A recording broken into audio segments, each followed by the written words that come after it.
Hello everybody, this is Howard the Teaserking coming to you with week 13 of the NFL. Had a huge week last week.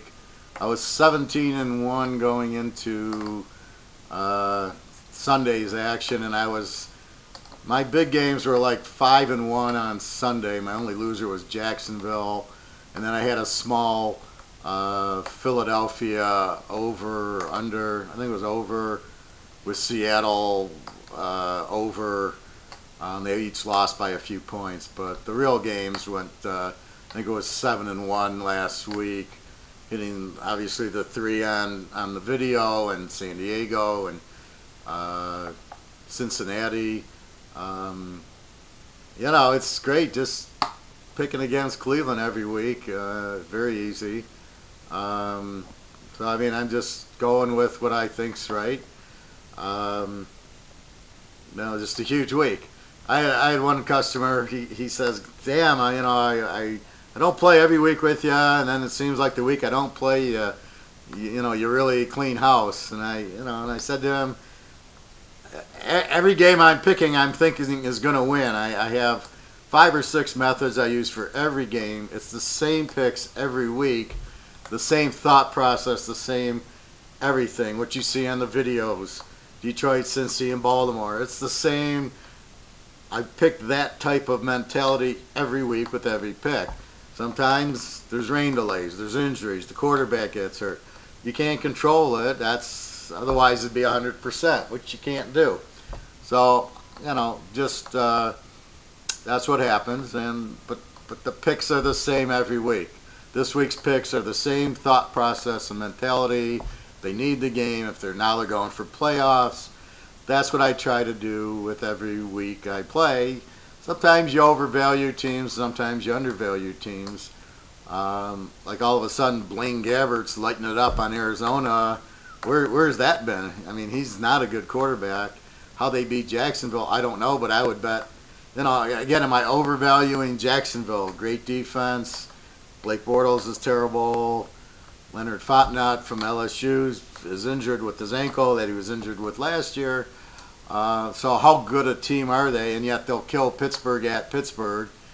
I'm looking at them as, are they a good dog? Are they a good favorite? Home, road? It's all jumbled with Jacksonville. You really don't get a good flavor of where they are. But again, I'm not expecting Blaine Gabbert to light it up, and that's 2 weeks in a row. He's played pretty well. So it's just, football now, there's so many injuries. It's just very difficult to get full reads on all the teams. So that's why I adjust as I go. I was betting against Jacksonville early in the year, getting burned, and now I'm starting to bet on them and getting burned a little with them also. So they're kind of a strong defensive team. They're not even an under team, because if you played them under against Arizona, you didn't do it, and they didn't cover the under. So you just scratch your head going, there's a team with a great defense, just gave up 27 points to Arizona with Blaine Gabbert. This has been the problem this year. I love betting on strong teams and betting against weak teams. I bet against Cleveland, I think, almost every week I bet against Cleveland, and Cleveland's rewarded me by playing like crap every week, and it's just, it's great. But that's really what I'm looking for. But then you get teams, Tennessee, Jacksonville, Houston. Who the hell knows what you're getting? The Jets, Kansas City wins 5 in a row, then loses 5 out of 6. So you have all this disparity. So that's why I'm trying to come up with more trends, more methods, because my normal method is personality. It's worked for me for 30 years. They're a good home favorite. They're a good home. Bet on Joe Montana as a road favorite, and I made thousands and thousands of dollars on Joe Montana, on Jimmy Johnson. I mean, that's really what you look for. Where's the money at? And except for Tom Brady and Aaron Rodgers, it's been hard to figure out. I try to bet against the weak team. Who's the weak team? And even that, except for Cleveland, it's been a little bit. Frisco's helped me. They've been bad. You just have so many middle teams. And the quarterback goes out, and you say, well, the backup stinks, and he comes, Blaine Gabbert lights it up. You're like, And then there was the game Blaine Gabbert and Tom Savage, and they put 60 points on the board. So I mean, it's just, this is a tougher year. I've done really well considering. I've been great in college. My college picks have been outstanding for the most part. There's the rain games and some of the injuries you get, but like the new coaches, like Baylor brings in the Temple coach, and they stink. You bet against them every week, but then Fresno State hires the old Cal coach Tedford, and they cover every week. I mean, it's just so that's a lot of what my stats do is they show me who's playing well and who's playing lousy. And normally the good teams get all the covering, and the bad teams you bet against all the time. It's just finding them. College was easier. San Jose State, UTEP, Rice. You just who are they playing? And if they played anybody decent, you'd bet against them, and you made a lot of money with that. So anyway, huge week last week. Everything's there. Again, I'm looking at every game the exact same way. So this week I'm looking at the same games, the same methods. I'm looking at points. I'm looking at injuries. I'm looking at personality, season series. This week, what I've been noticing, and I made a comment last week, there hasn't been a lot of Detroit, Minnesotas where they're in the same division. It's Detroit's playing Buffalo. Minnesota's playing Philadelphia. You're not getting in the division, and that takes away a lot of my handicapping. Not a lot, but one of my methods is how does Detroit do against Minnesota? That's why I had Detroit Thanksgiving. They were 20. I told you 20-2 was the dog in this series, and now it's 21-2. That's the type of thing I'm looking for when teams play each other twice a year. You get a much better feeling. This week, New England, Buffalo, Indy, and what is it? You got Indy and Jacksonville, Houston, Tennessee, Arizona and the Rams, Pitt, Cincy. So I got a lot more of that, which gives me a much better edge, because that really tells you what's going to happen the best, because they play each other twice a year. So what the NFL is kind of doing is screwing with my type of handicapping by they're not playing these games normal. They're abnormal. And then what will happen is the last 2 or 3 weeks, it'll all be division games. So then every game for the last 3 weeks will be division. And the problem is you got New England who's clinched, and all of a sudden they don't play, they don't try, because they clinched the one spot. And then whatever happens, let's say they play Miami the last week, you can't count on it because they didn't try, they didn't play. So that hurts you also, because you can't use that method when the team locks in the 1 or the 2 seed, or or they're out of the playoffs and they're playing the backups and stuff like that. So, give it to Vegas. Once you get a little edge on them, they know how to screw you back. I find their lines are terrible this year at Vegas. They're not the objects to make bets on even sides, to make $1 million on one side, $1 million on the other, and they make $100,000 with no risk. They're not doing that. A lot of their spreads are way too high. Where like in college, last week was who was it? Oklahoma State was 41 over Kansas. Nobody's betting Oklahoma State. The line didn't go to 45. I think maybe it moved from 40 to 41. You're not getting equal betting. It's a stupid line, because the line's designed for equal betting, not to determine the outcome of the game. But I just find that a lot of the pros, their over-unders are like 38, 37 now. I mean, that's just ridiculous. It's way too low. You got to make them so there's even betting. All right, so let's get to Week 13's games. I just like to explain myself, because I get a chance to talk to you on this, so everybody understands. It's the same method. I'm not trying to pick better one week than the next. The matchups are better certain week. Detroit Mini is a much better matchup than Detroit and Buffalo, because they play each other twice a year. So that's really the difference, is the matchups. Some weeks they're better than others. Some weeks I got live dogs. Now, surprised the Rams lost to Mini, but then I had New Orleans against the Rams last week, and went with New Orleans getting 8.5. 9 points. So I mean, it's just you're looking for live dogs, good teams that are dogs or live dogs, and you're just not getting. And the teams are so inconsistent and so many injuries that you don't know how to bet it. And then this stupid thing with Ezekiel Elliott, why is he out? That's just, the league lacks stars, so people will watch, and then the stars you take out, just find the guy. You don't take him out of the game because then you don't watch it. Okay, if he did a crime, he should go to jail. But he didn't go to jail for the crime, so what the hell are you suspending the guy for? So just take his game check, say you're playing for free, or something like that. That'll be a better lesson than him not playing, because then he doesn't get injured, and he still gets paid for it. So I don't know. I don't understand this whole Brady thing and Elliott and all these guys. Just, it's a game for entertainment. You want people to watch. You don't take your stars out. Enough said. All right. Let's look. Let's give you 2 games. Well, New England and Buffalo. I got New England -8, 8.5. I see 1-9, but I would definitely get the 8.5 in to get a better, keep that spread under 3. Talking to people, they're a little too spread conscious. They won't play teasers over 3. Well, I mean, last week there was several. When you get the blowout games, you can't get stuck on a number.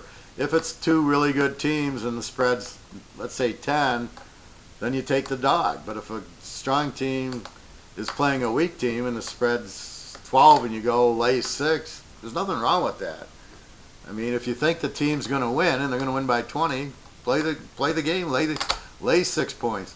Now, you don't really want to start laying more than 7 if you can help it, the pros. Depends on the team, but generally there's no written in stone, like if it's -3, don't play it because it's +3. I mean, that's just stupid, because I had Pitt over Detroit laying 3. They should have been laying 7, and I take Pitt +3 and they win by 5, and I'm a winner. So I don't really get, you're trying to pick the game, you're trying to pick the score and what's going to happen. If you think Pitt's going to beat Detroit and they happen to be laying 3 instead of 7, so what? Instead of laying 1, you're getting 3. I mean, I don't know. Don't get caught up in the numbers too much. There is no set teaser thing. Yes, you try to get under 3, you try to get under 7, you try to get under 10. That's all you're looking for. But it's up to you to analyze the game and figure out what the score is going to be, and figure, are they going to win by 20 or they're not? If they're not going to win by 20, you don't want to lay 7 anyway, and you want to take the dog then. It's as simple as that. So don't get caught up on the numbers. However, here, yes, it's 8.5. New England, yeah, laid 2.5. If it went to 10, maybe I lay 4, but I bet it's smaller. But Buffalo's a pretty good team. So I would, if it went to 10, I'd probably take Buffalo in 16.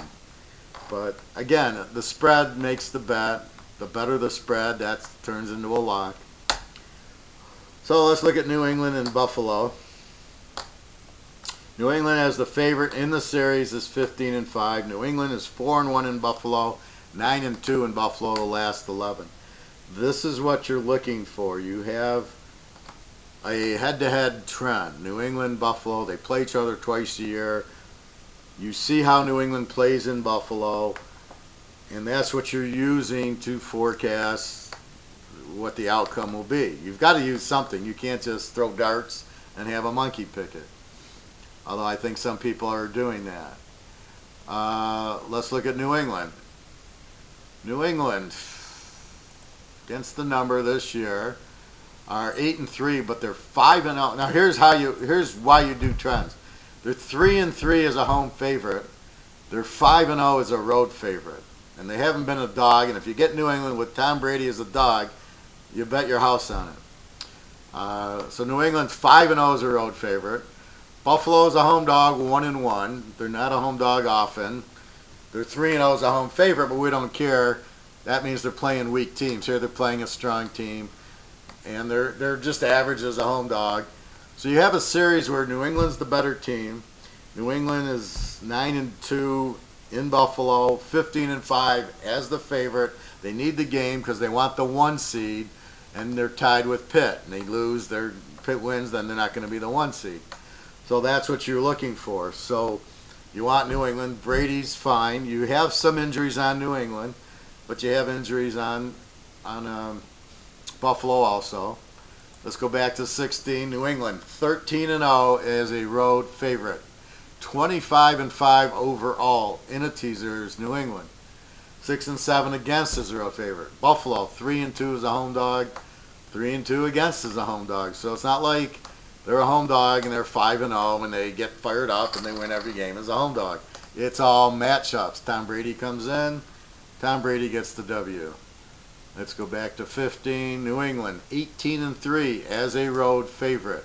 39-9 overall, 81%. Buffalo's a home dog, 5-3. Bet against, 4-4. So they're nothing special as a home dog. I'll tell you where Buffalo's good as a road dog. They're 13-2. And there you go. So this is why I do the stats. This is what they tell me. So you go ahead. I'm saying take New England, 18-3, Tom Brady over Tyrod Taylor. Much better coaching. They need the game for the 1 seed, which is New England's goal. Buffalo, they're not going to get killed because the other guy, Peterman's quarterbacking. But Tyrod Taylor, I mean, he's decent. They got the running back, Shady McCoy, who's good running back, good change of pace, keeps the defense off balance. At the end of the day, good luck stopping Tom Brady, a game they need against the team where they play very well in Buffalo, and they play them twice a year. They know all their little secrets. That's what New England does. So this is a case where I like New England. Let's quickly look at the quarterback, but there's really not, Tom Brady, 26 touchdowns, 3 interceptions. Tyrod Taylor, Tyrod is not bad. 12 touchdowns, 3 interceptions. It's very good. Why they sat him out that game is beyond belief. It's stupid. Well, we have to see what we have, so we're going to play the guy 1 game. Well, football, you can't play 1 game and see what you got because there's no timing between the quarterback and the receivers. If the number, here's Brady. He plays with the number 1s all week in practice. So let's say you bring in the backup, whoever that is now, and you say, let's see what we got. Well, you're not going to see anything because he doesn't practice with the 1s. The timing's not there. Depends who they play and, if they need the game. It's the biggest bunch of crap I've ever heard. Let's see what we got. We'll let him play 1 game. Oh, well, Peterman's no good. He played 1 game. Well, let's look at Huntley at Green Bay. The first game he sucked. Second game he sucked. All of a sudden against Pittsburgh, he don't look too bad because Aaron Rodgers starts helping him. So you got to give the guy a whole year to see what you got, not 1 week. And you should see what you got in practice. If he's good or not. And you should see what he did at UCLA. He ran a lot at UCLA. He had a good arm, but I don't know. I thought he was very good at UCLA for college and the pros. I think, with the right tutelage, he might be okay. He's more of one of these running quarterbacks. But that's what we're looking at there. Let's look at the scoring numbers. New England has moved into 3rd place in the league now. It's Philadelphia 1, the Rams 2, the Patriots 3. They score 30 a game. They used to be giving up 30 a game. They're now giving up 20 a game. And after 4 games of giving up 30, all of a sudden, to get down to 20 is a lot of low-scoring games that the defense is playing. They're a positive 9.5 when you look at their points, for versus against. Buffalo, way down there, they score 20 a game, they give up 23. So you think Buffalo's got this great defense. They don't. They give up 23 a game. They're a -3 when you take the points for and the points against. Now again, this is one of my new methods that I've been looking at. It worked very well last year. It works more than not. It works very good this year. This is one of the reasons I took the Rams over Minnie in my lock, was because the Rams were the best team in this. I also looked at them as a road dog and things like that.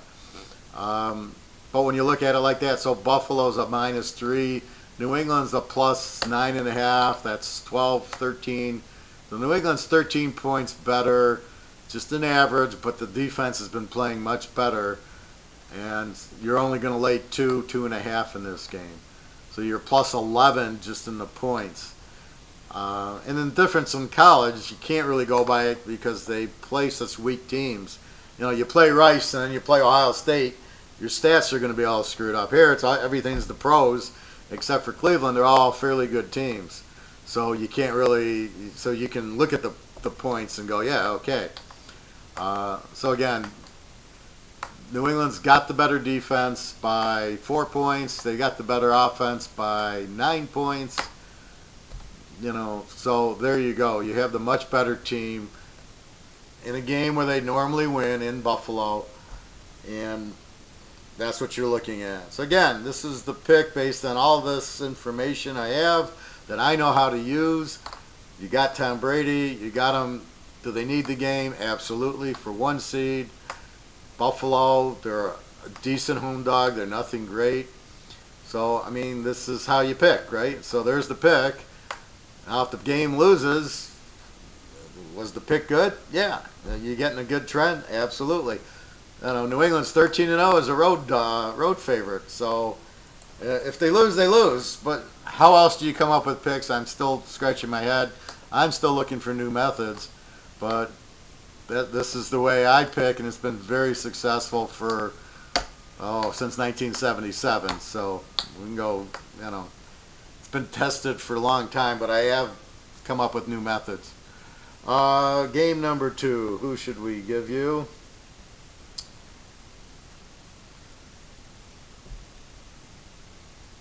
Yeah.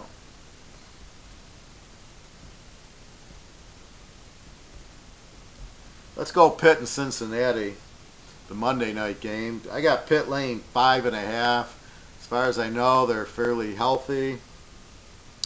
Again, I have the division trend. And I'm choosing games with the division trend so you understand it. There's a lot of money to be made in these division games, which is why Vegas isn't, they don't come till the end. There's a few each week. There should be 5, 6 a week, and they just, the last 3 weeks, it's all into the division. It's the stupidest scheduling I've ever seen. Because it's unfair, because, you know, you're going to play the team late in the year. You should be playing them as they come up. Pittsburgh, 11-1 in the series against Cincinnati. The dog is 10-2. This is the last 12 in Cincinnati. It's a Pittsburgh-owned series. Pittsburgh, the last 8 in Cincy's 8-0. The last 6 in Cincy, obviously 6-0. The dog is 10-1. So it's a Pitt wins close, unless Pitt's the dog. Pitt has always played, even in the Steel Curtain days, Pitt would go to Cincinnati and win. It's what they do. Again, I just talked about New England needing it for the 1 seed. Pitt needs it for the 1 seed in the division. Until they clinch, they're fully motivated. They're not going to sit down like they did against the Bears or Jacksonville. I was surprised Pitt played so poorly against Green Bay. I mean, it's just amazing, the psychological, right? Here's Pitt, who has this great defense. So I looked at the game and I said, well, I'm going to play it under because Green Bay's got no quarterback. They're not going to score a lot. Pitt's going to run the ball. They're not going to run it up on Green Bay. It should be, 21-7 type of game. Green Bay will get a lucky touchdown. And how Green Bay scored 28 in that game is unbelievable. How Pitt's defense could let it up. Going into this, Pitt's defense is going to play much better because they're embarrassed that they played like crap on, Sunday night against a backup quarterback. I mean, Huntley's, at this point, he's not very good. This isn't UCLA. So what you have is Pitt's going to be very motivated. Let's look at the numbers. So that's method 1 is Pitt. Pitt owns Cincinnati in Cincinnati. Method 2, Pitt, not a great road favorite. This year they're 3-2 as a road favorite, 7-4 overall. They're mediocre, but again they're winning, but they're not covering. Here you have a case. They're laying 5.5. All they got to do is win. It's a whole different story. Pitt bet against as a road favorite is 4-1. So they're not as strong on the road, which we know, aka Chicago. How they lost to the Bears is just an embarrassment. Cincinnati hasn't been a home dog this year. They're 6-5 versus the number, 9-2 against, and 9-2 is 5-0 as a road dog if you bet against Cincy, and 4-1 as a home favorite. They're the mysteries of life. They're great on the road, and they're a terrible home team. I don't know why Cincinnati's got such problems at home, but they're terrible. Let's look at 16-17. Cincinnati 2-0 as a home dog, 1-1 bet against. 18-9 if you bet them in a teaser. 21-6 bet against them.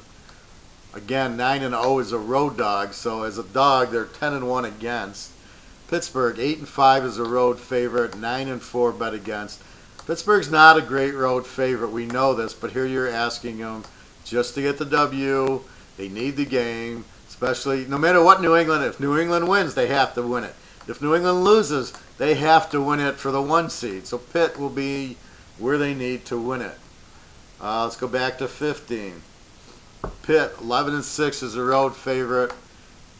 13-4 bet against as a road favorite. So they don't win by a lot on the road, but they don't win by a lot at home apparently.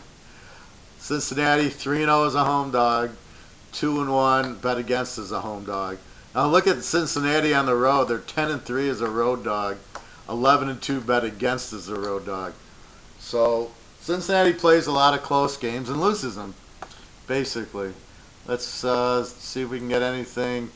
If we go back to 14, since he's 5-0 as a home dog, 3-2 bet against. Pitt 14-7, 17-4 bet against as a road favorite. So again, Pitt has their problems as a road favorite. Again, it's just even. And here's where you go head to head, and you go, Pitt's 11-1 in Cincinnati the last 12, and that tells you everything you want to know. They have no problem playing there. Their brand of football, their style, the matchup gives Cincinnati problems, and that's really what you're looking at. Let's get into the quarterback. Ben Roethlisberger. 20 touchdowns, 12 interceptions. A lot of interceptions considering his weapons, where he should be running the ball more and balance and play action passing, hitting the tight ends. He's too worried about hitting Antonio Brown, which is causing a lot of his interceptions. They're going against handy Andy Dalton. 18 touchdowns, 8 interceptions. Again, not a lot of offense. 18 touchdowns is very weak. The leader, Carson Wentz, has 28, Brady 26, Russell Wilson 23 somehow, and that doesn't count all the ones he runs in. Stafford 21, Rivers 20. So look at Deshaun Watson. He had 19 touchdowns and he played in 7 games. That's unbelievable. That's sick. Let's go into the team stats. Pittsburgh, number 3, they're the 7th best team. 23 points a game. They only give up 17. They're more of an under team, you would think. A positive 6. Cincinnati is 18 points a game, and they give up 19. Cincinnati is a very good under team. They're a -1. So Pitt's a +6, Cincy's a -1. Pitt's 7 points better than Cincinnati. But really what you like is Cincy only scores 18 a game against Pitt's defense, giving up 17 a game. And then you have Cincy only giving up 19. So basically what you have is this should be a low-scoring game with 2 good defenses. They played a higher-scoring game in Pittsburgh. I think it was 29-14, which is a 43. Pitt got a lot of field goals in the game, I remember. So what you have here, Cincinnati's going to have trouble scoring. They're not a good team at home. They're actually worse at home than they are on the road. Pitt's a little bit better by 7 points. And the key is Pitt owns the series. What does that tell us? Why is that important? It's the matchup. Can Pitt move on Cincy? Apparently, in Cincy, yeah, they don't have a problem. They win every freaking game. Keep in mind, Cincinnati's not always been the dog in these games. So the dog is also 11-1. Pitt could have been the dog in a few of them. I think in the playoff game a couple years ago when Burkhardt hit the guy and looks like they were going to win the game and Pitt kicked the field goal to win it, I think Pitt was the dog in that game. So Andy Dalton's a nice quarterback, but not a superstar. Roethlisberger is a superstar, and you just got the balance, the good running and the good passing. Cincinnati, I don't know. I think their problem is basically their coach. I think he's a terrible coach. I mean, I think they have a lot of talent and they underperform for whatever reason that is. It's really a shame because with all that talent they have. So basically that's it. Take Pitt, take New England. They're the best two teams in the NFC. They both need the game. They're both playing division games against teams that they own, and that's very critical. You're not guessing, will the Rams beat Minnesota? Oh, I guess they will. They're good. They're better. They're the dog. They're getting points. So you're hoping they will because they're the better team, and they're a good dog. Here you have more history. You have Pitt, Cincy, Pitt owns them. New England, Buffalo, New England owns them. They play each other twice a year. Brady and Roethlisberger know how to pick them apart. You get the better coach, you get the better quarterback. And that's really, but the problem is there hasn't been this many division games, or it's been Houston, Jacksonville, or Tennessee and Indy. Games that who the hell knows? Those teams are so bad and so inconsistent. It's hard to bet that kind of crap. You want to bet on the stars, the strength, and you want to bet against the weakness. And when these teams play, when Houston plays Jacksonville, I have no idea who the strong team is or the weak team. Even with Tom Savage, I have no idea anymore. Yes, with Deshaun Watson, I definitely Houston was the better team, but he gets hurt, he's gone, so you got to do with what you have. But that's part of the problem. The NFL being, really injured, unpredictable more this year. So I've been picking 4 or 5 games, but I haven't been able to find that super lock or that super, this team's really good this year. At the end of the day, it's Brady, it's Rodgers, it's Breeze, it's Phillip Rivers. Let me quickly go through some of the trends for you. These are the bet with teams. Detroit 10-1. Philly is 11-0 in a teaser. The Jets are 10-1. San Diego 10-1. Seattle 9-2. And New Orleans 9-2. And Minnesota 9-2. Those are the best teams to bet on. Most of them are good defensive teams. Seattle, Minnesota. The Jets, go figure them. I think the spread's they've been a dog 10 out of 11. The one was, I think, at Indy or something like that, or at Frisco. So as a dog, they're 9-1 as a dog this year, basically. So they lose close. Their quarterback's decent. I don't know. That's what cracks me up. I'm watching the college game, Southern Florida and UCF, and I think one of the best quarterbacks in college is this Quentin Flowers. And I think he'd be a great pro. And I'm listening to this idiot announcer, Dusty Dvorak. What an idiot this guy is. He sits there, Quentin Flowers got a nice game, but he's not a pro. And he's a lot like the kid out of West Virginia, Pat White. And I'm watching the game going, is this guy on drugs? This guy has a much better arm than Pat White ever did. He's much more accurate, and he's the best running quarterback I've ever seen. You can't tackle the guy. His moves are like Barry Sanders. This guy I would draft high. I would make him my starter. And he's kind of like Deshaun Watson, only a lot faster with a better arm. And I think he's just very, very highly skilled. In today's NFL, where the lines get injured and, your starting guards and all these quarterbacks are kind of learning the Aaron Rodgers and the Tom Brady where they shuffle over, I think this Quentin Flowers would be, And you're looking at a league with Ryan Fitzpatrick and Tyrod Taylor and Kaepernick and Blaine Gabbert and Tom Savage, and you're telling me Quentin Flowers is head and shoulders better than all of those guys. I mean, he's right. He's a top 5 quarterback in my estimation, with the right team. Not with like a Tampa or whatever. He's so much better than Winston and Marietti and those guys. It's not Mariotto. It's not even close. I mean, this guy's got serious skills, and I hope it's not like a Kellen Moore where they don't play him for whatever stupid reason. But this guy's got just so much skill. He's a really good quarterback. Really accurate too, and a good arm. I mean, he hit some wide receivers that just hit him right perfectly, 40 yards down the field. He could read coverage very well.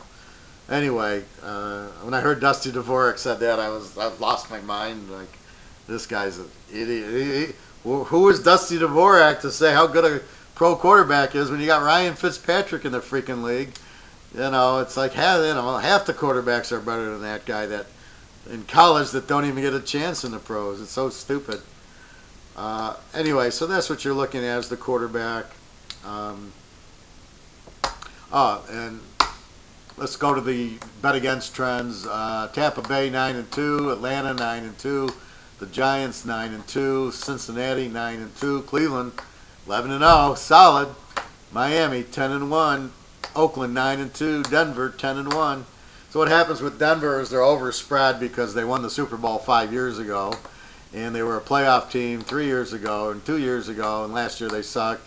This year they have no quarterback, aka draft Quentin Flowers. You'll be in the Super Bowl again at 10-1. I mean, they got Paxton Lynch. Why they're not playing that guy is beyond me. Go to the Memphis offense. They score 60 points a game. It's incredible how stupid the NFL is at most times. So there you go. So your biggest bet: Cleveland 11-0, Miami, Denver. Bet on Detroit, Mini, the Jets, and San Diego. Let's go back to 16 real quickly. Detroit 23-5, 82%. New Orleans 23-4, 85%. Atlanta 24-6, 80%. Philly 24-3, 89%. Baltimore 22-5, 81%. New England 25-5, 83%. San Diego 22-5, 81%. Bet against Chicago 22-5, 81%. Cleveland 26-1. They're perfect at road dog, 13-0. 26-1, 96%. How anybody can bet a teaser and not bet against Cleveland every week, I don't honestly know. If you don't do that, what the hell are you doing betting on football? That to me is like, I don't care who they play, I'm betting again. I had Cincinnati last week. I had every team they played, I think every week. I played against them, and I keep playing again. I'll take San Diego this week. I mean, you got. I don't care what the spread could be 30. I'm playing against them because they're 26-1 against. The spread's finally catching up to them. I think San Diego's laying 14. This is where I'll lay 8 all day as long as I keep it under 10. San Diego they have a good defense, so it should be they'll win by 14, 17 points somewhere. It might stay close for a while. But what Cleveland isn't really doing is, they took the lead at Detroit and then they failed, but it's just they don't get out and take the lead. They don't have the defense to hold you. That's really their problem. And Deshaun Kaiser's terrible, basically. Anyway, and then that's about it on the bet against. So there you go with your trends, and those are very important.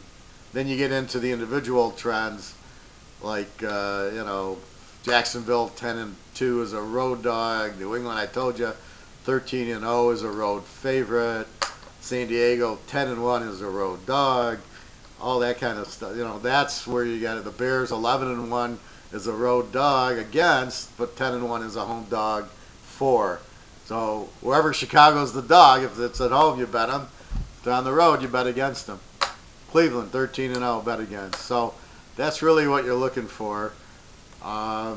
Mostly, you're still looking at injuries. Do they need the game? Things like that. But this has been my best trend producer for the last 30 years. Let's see here.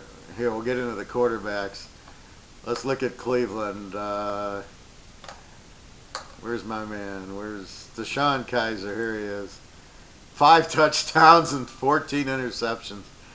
Unbelievable. Why is this guy in the game? How do you get 5 touchdowns and give up 14 interceptions? And that doesn't count the fumble Jacksonville got 2 weeks ago when I locked Jacksonville against Cleveland, laying 1. When the spread's been so easy, it's 7 down to 1. Okay, we know Cleveland's going to lose. So it's just beautiful. Here, I'll back up my words. Winston, 10 touchdowns, 6 interceptions. Mariota, 9 touchdowns, 12 interceptions. Flacco, 9 touchdowns, 11 interceptions. I mean, this is just embarrassing. These guys are pros, and they're just absolutely horrible. Alex Smith, 19 touchdowns, 4 interceptions. It used to be like 15-0. I can't understand Kansas City, how bad they are. I blame the coach. He was terrible at Philly. He covers a lot, but now lately they haven't been covering. So you just stay away. It's probably a good week to bet the Jets. The Jets are 12-1 in a teaser, and they're at a home dog. Against Kansas City, you can't beat a high school team. So I think Alabama could beat Kansas City. Anyway, so that's what we have. New England, Pittsburgh. I give you a few other trends so you can view it with me to see how to handicap for everybody that thinks that, oh, this is just so easy to do. All right, everybody. Good luck. www.teaserking.com. A lot of good games. Not sure. I'll probably have a lock in there, or at least 4 or 5 real strong plays in the pros and in the college. College, I'm going to do my video now. But anyways, good week in pros. I'll be coming out with a bowl package, like $100 for all the bowls through the playoffs. That'll be next week, because right now we're at division, and I'm going to give you those picks in 5 minutes. All right, everybody, good luck. www.teaserking.com. Real good week in the pros. Now you're getting the divisional game, so it gets much stronger, much better picks. You have a lot more idea of what's going to happen than before with all these injuries and these teams playing teams they don't normally play. Okay, everybody. Thank you. Have a great weekend. www.teaserking.com.